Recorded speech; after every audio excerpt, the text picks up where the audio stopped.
Hi, I'm back again with another book review, a double one. I'm not sure if this is going to be long or short. It could go either way. I haven't got either of the books to show you this time. I took both back. Um, Neither of them I'm particularly keen on. One I don't have too much to say about, but the other one I may go on a bit of a rant and give a load of spoilers. So it could go either way. And I also wanted to talk about this great site, and I'm not some sort of affiliate or anything.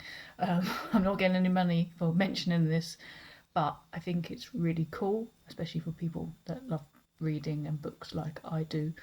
Um, Towards the end of last year, a friend posted that Goodreads was owned by oh dear, what's his name now? I can't remember if it was Jeff Bezos or oh my god, there's other really annoying guy that's everywhere at the moment who's horrible. Oh my god, his name has gone out of my head. Some other horrible guy, business.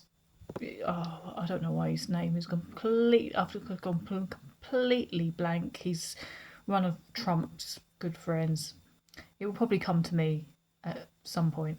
But anyway, Goodreads is apparently owned by one of those people, and it suggested boycotting Goodreads and joining this site called Storygraph. And I've used Goodreads for absolutely years to track my what books I've been reading, and it's nice to kind of be able to look back and see them and keep my want to read list on there and so forth. So I decided to keep it till the end of last year, and then I could transfer my Goodreads data onto this Storygraph website, and I loved it immediately because one of the fun things, because it's called Storygraph, so I should have really figured really, is it makes these cool little charts of the things you read. So it might put, so it's got various ones. So it's got things like the different genres you read, the percentages you read of those, and mine, unsurprisingly, for all time, non-fiction way outweighs the fiction. Like how many books you've read a year, and there's loads of things, and like what types of books, yeah, what types, like categories that you read more of and stuff. Unsurprisingly, featured things like self-help books and feminism books. um, so it's really cool. But I discovered this other nifty thing on there. It's got a lot of the same features Goodreads has, to be fair. So it's pretty good. I've got my to read list on there. I imported everything from Goodreads, so you can do that if you've got lots of information on there. But with all the books that you put on there, whether they're to read or you've read them or anything, when you go on them, you can basically read a little paragraph about what the book's about and stuff, normal. But there's also a button you can press that says personalized, and basically it's AI generated, but based on what you've read previously and what you've read recently and all that. It comes up with little information and tries to tell you if it thinks it might be good for you. And I'm finding them pretty accurate for the most part. So I will read you those, I think, because I think it's kind of fun and to see how right it gets it, and it is fairly accurate, I would say. So yeah, the first book that I'm not going to say too much about, it was actually a children's book, to be fair. So maybe this is why it wasn't really for me. But it was a book called The Girl Who Talked to Trees, by Natasha Ferrant. And it was a very cute book, but it wasn't, it wasn't really for me.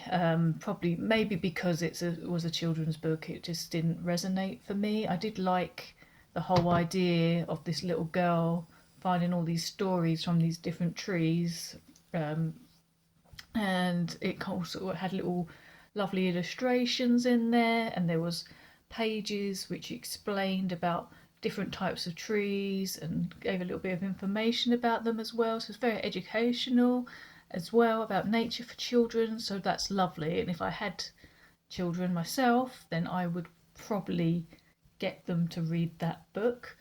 So I don't really have a lot to say about it because it wasn't really for me, but this is what the story graphing said about it. Well, it still says, even though I've read it now, but it says the girl who talked to trees aligns with your recurrent interest in myth, environmental themes, and magical realism.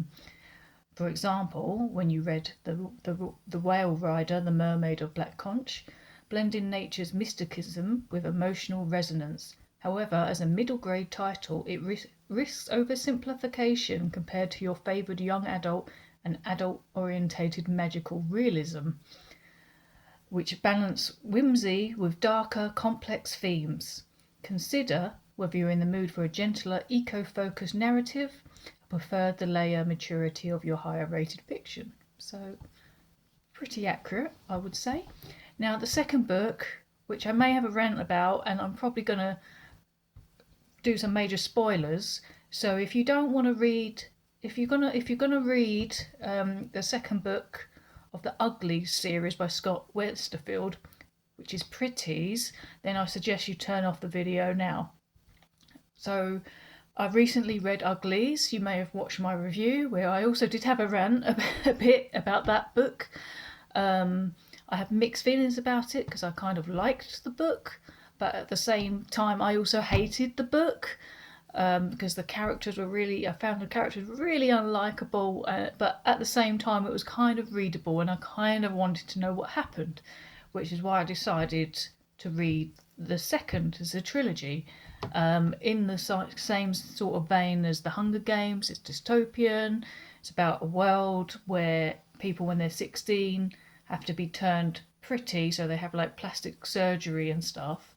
And basically, and this is where it starts getting spoilery now, basically it changed their brain chemistry to make them more compliant and so forth. And in the first book, you know, the main character was a bit of a renegade, and there was this whole thing that, you know, she was trying to escape from that world. Well, initially she wasn't.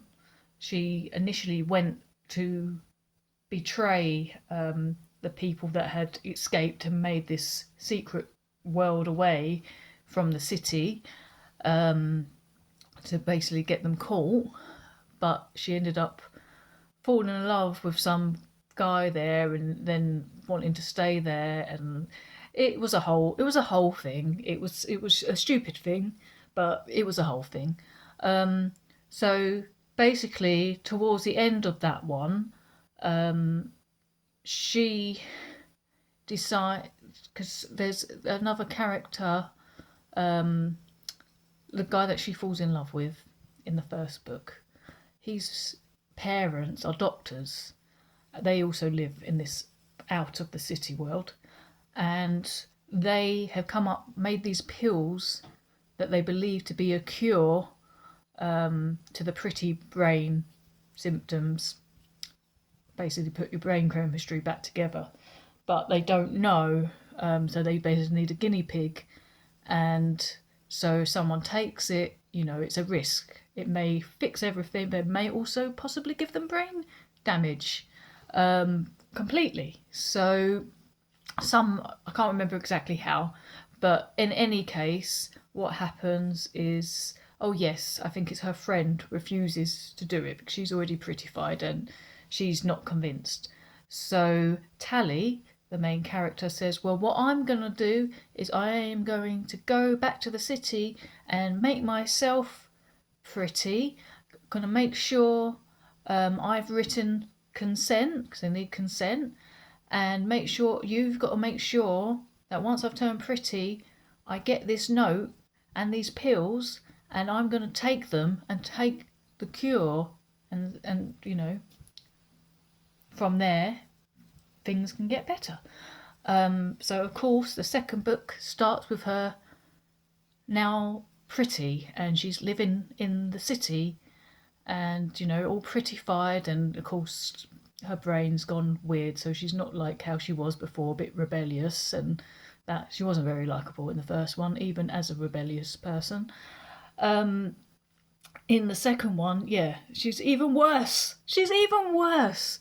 What I didn't get immediately is that in the first one, she falls in love with this guy, the one that's out of the city, and that all happened a bit like, what the hell? It's like somehow it just felt very squashed in, and it was like completely unnecessary. I thought the story would have held up a lot better without the romance in it. It didn't fit in. And that's not to say it never does. It just didn't. It felt very contrived. It didn't feel realistic at all. But in this second book, yeah, so she's falls in love with that guy, but also before she meets that guy, she's kind of a bit in love with her best friend that she's had since she was a kid, this boy, and he turns 16 before she does, so he turns pretty before she does. And she dreams of, like, before, all the rebellious stuff, she dreams of when she turns pretty, going to move to the city to be with her best friend. And my impression was that when she turns pretty and is reunited with this old best friend, is that they would become a couple. It seemed pretty obvious to me that would be what happens when she moved to the city, but no. Instead, and it starts straight away, there's some other guy, some other dude, not the one obviously from the out of the city, because she's in the city again, but also not Paris, the old best friend, either.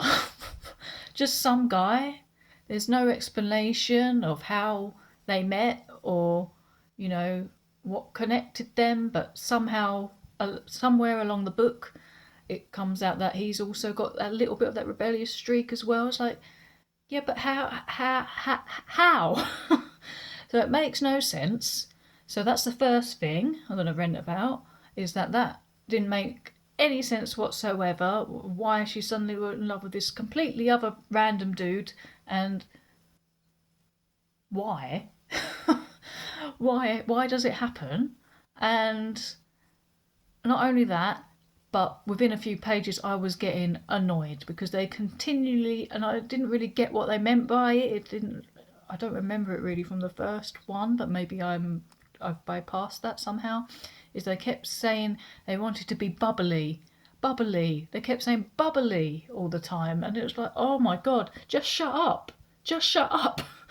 And to be honest, within a few pages, I nearly put the book down because, she was annoying anyway. Even when she had a little bit more of a character to her in the first book, and she was being a bit rebellious and trying to rebel against the system and all that stuff. She was quite annoying then, and that's the sort of character I love normally. But she was irritating, so up herself, I thought, and just like, why do all these people seem to love her? She's horrible. In the second one, she's even worse because of her pretty brain that she's now got. So, oh my god, empty-headed. And I nearly gave up the book within a few pages, but I thought, oh, it's going to get better, surely, because the first book, even though it made me rant in loads of ways, it was actually quite readable, and I could read it, know what was going on, and was quite okay. I want to see what happens next. At the very least, I didn't love it, but I didn't hate it, and I did want to carry on.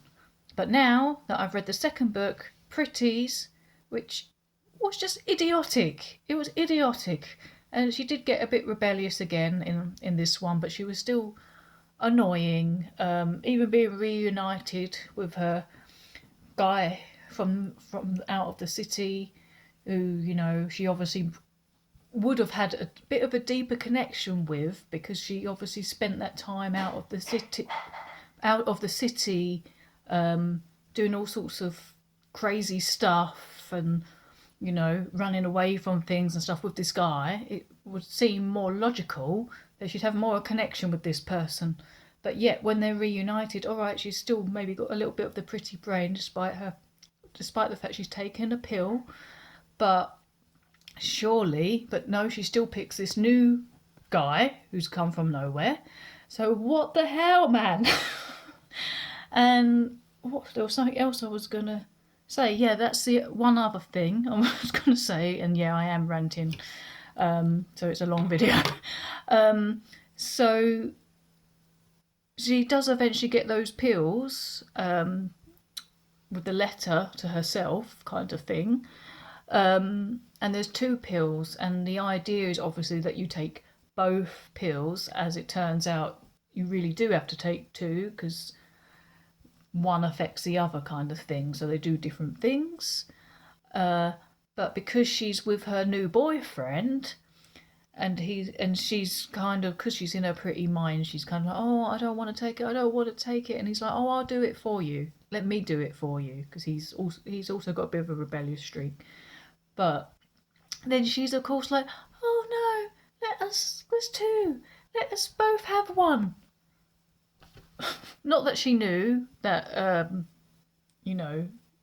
one affected the other, because she didn't know that. But it's still,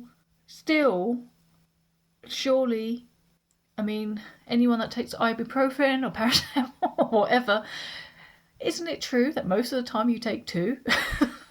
Like, oh my god, this girl, she's so annoying.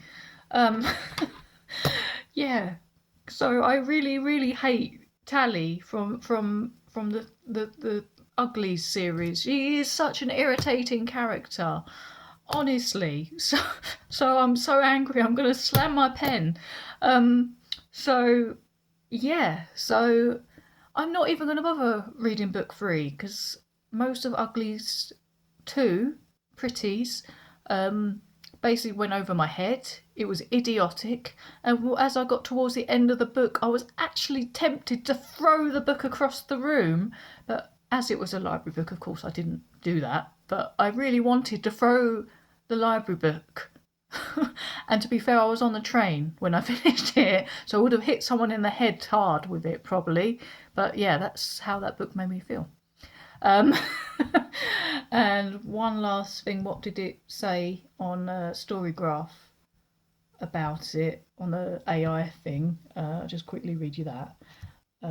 So this one, it said, Pretties aligns with several themes you've engaged with in your high-rated fiction, including dystopian societies seen in broadcasts and The Heart Grows Last, because I do love a dystopian novel, and young adult narratives with dark adventurous moods, Threadneedle, The Gilded Ones. However, the beauty culture focus here overlaps with Uglies, which you scored 3.75, suggesting ambivalence towards this sub-theme.